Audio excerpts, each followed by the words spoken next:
Beragam fenomena bisa Anda temukan di Hari Raya Lebaran. Selain fenomena mudik ke kampung halaman, Anda juga bisa menemukan fenomena migrasi pasca Lebaran, terutama oleh masyarakat di daerah menuju ke kota-kota besar, salah satunya DKI Jakarta. Apa sebab dan dampak dari fenomena ini? Historis kali ini akan mengupasnya dalam migrasi pasca Lebaran.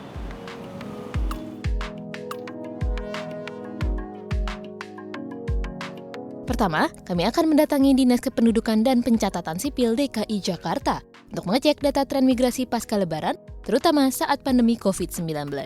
Kami juga akan berbincang dengan Kepala Dinas Kependudukan dan Pencatatan Sipil DKI Jakarta Budi Awaludin terkait bagaimana kebijakan Pemprov DKI Jakarta menyambut masyarakat daerah di tahun ini.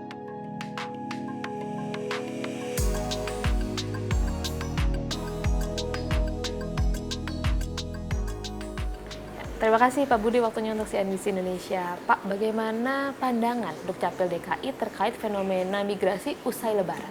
Ya, migrasi pasca Lebaran, ya ini tidak terlepas dari kondisi masyarakat DKI Jakarta ya, atau mungkin fenomena se-Indonesia saat ini, di mana kita punya budaya pasca Lebaran atau menjelang Lebaran mereka semuanya pulang ke kampung mereka masing-masing. Ya, mereka pulang ke kampung. Mereka ya bertemu dengan orang tua dan itu merupakan suatu hal kewajiban. Makanya Pak Presiden mencanangkan, menginformasikan ke kita bahwa prediksi yang akan di tahun 2023 yang akan mudik itu jumlahnya 123 juta ya, bernaik 45% dibandingkan tahun sebelumnya yang sekitar 86 juta. Nah, jadi ini adalah kondisi hal yang biasa ya, mereka pulang kampung dan mereka akan kembali lagi. Jakarta ini sebagai magnet, ya gulanya ada di sini. Nah ini yang perlu kita persiapkan pendataan dari Dinas Dukcapil, ya karena masyarakat biasanya pulang ke Jakarta, ya membawa sanak saudaranya. Bagaimana tren perpindahan atau migrasi ini Pak, angkanya dari tahun ke tahun begitu? Mungkin bisa dibandingkan sebelum pandemi di tahun 2019 hingga memasuki masa pandemi di tahun 2020, 2021, dan 2022. Ya, kalau kita lihat trennya di tahun 2019 sebelum pandemi ya, nah itu jumlah penduduk yang pendatang per tahun itu jumlahnya ada 169.778. Ya, di mana yang pendatang pada saat mudik balik ini jumlahnya tahun 2019 ada 29.645. Nah, tahun 2020 sudah pandemi, di mana pas bulan Maret kalau nggak salah ya, itu dicanangkan adalah kita pandemi. Dan setelah itu ada pengetatan aktivitas masyarakat PPKM ya, sehingga masyarakat tidak boleh mudik segala macam. Nah, jumlah pada saat itu pendatang per tahun itu turun agak jauh sekitar 40 ribuan ya, yaitu 113.814, dan pendatang pada arus mudik baliknya juga turun dibandingkan kalau di 2019 29.000, di tahun 2020 24.043. Nah, di tahun 2021 itu lebih ketat lagi ya, itu pengetatan lebih ketat sehingga untuk pendatang pada arus mudik baliknya itu turun. Kalau di tahun 2020 24.000, di tahun 2021 karena memang sangat pengetatan sekali itu turun sekitar 4 ribuan, jadi 20.046. Sedangkan jumlah pendatang per tahunnya itu naik dari 113 menjadi 139.740.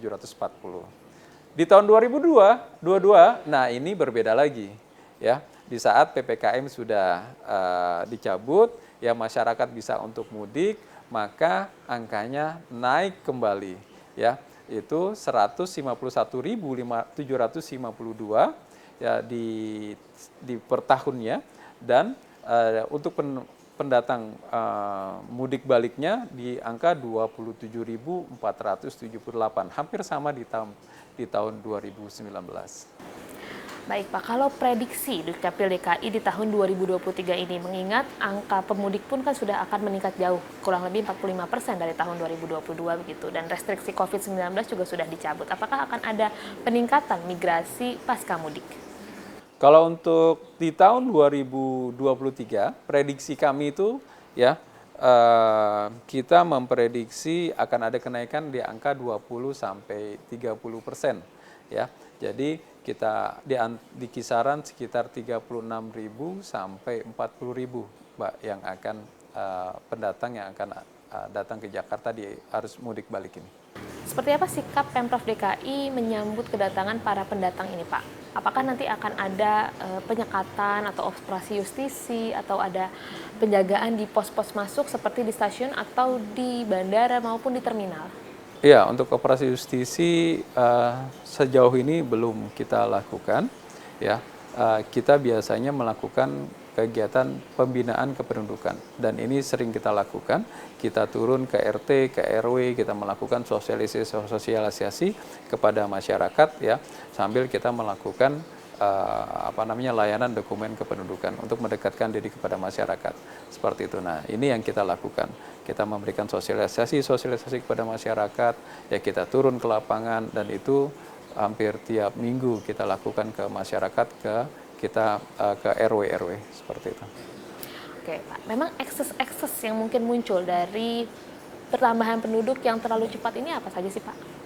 Ya, manusia gerobak, ya, terus juga manusia perak, manusia silver, ya, terus manusia karung. Itu akan semakin banyak nanti di Jakarta. Kemacetan juga akan bertambah. Nah, ini juga perlu pengaturan karena Jakarta di tahun 2024 setelah tidak lagi menjadi sebagai ibu kota, Jakarta akan menjadi Jakarta sebagai kota global city, ya, sebagai pusat perekonomian, keuangan, bisnis, perdagangan. Nah, oleh karenanya perlu penataan yang lebih baik ya untuk mendukung Jakarta sebagai global city. Baik, Pak. Sebagai closing statement di perbincangan kita di hari ini, mungkin bisa diberikan himbauan kepada para pendatang yang mungkin akan ikut oleh keluarganya yang tadinya mudik lalu akan datang kembali dan membawa serta keluarga atau koleganya untuk bermigrasi ke Jakarta usai Lebaran. Iya, bagi pemudik yang akan kembali ke Jakarta, jika membawa kolega dan sanak saudaranya, ya pastikan bahwa sudah ada jaminan tempat tinggalnya, ya pekerjaannya dan juga punya keterampilan. Karena hidup di Jakarta ini sangat-sangat ketat, ya. Dan juga pastikan melapor ke Pak RT. Karena kalau nggak melapor ke Pak RT, nanti Pak RT-nya nggak kenal dan bisa diusulkan penonaktifan NIK-nya. Baik, Pak, jadi itu yang harus diperhatikan ya, bahwa Anda jika ingin datang ke Jakarta, pastikan Anda memiliki keterampilan, sudah punya jaminan pekerjaan, bahkan sudah lebih baik, dan punya jaminan tempat tinggal agar bisa siap menghadapi persaingan ketat di ibu kota. Baik, terima kasih Pak Budi sudah bergabung bersama CNBC Indonesia, sehat dan sukses selalu untuk Anda. Iya, sama-sama. Ya, pemirsa, usai jeda kami akan menilik kembali alasan dari migrasi masyarakat pasca Lebaran ke Jakarta. Jangan kemana-mana, kami kembali usai jeda.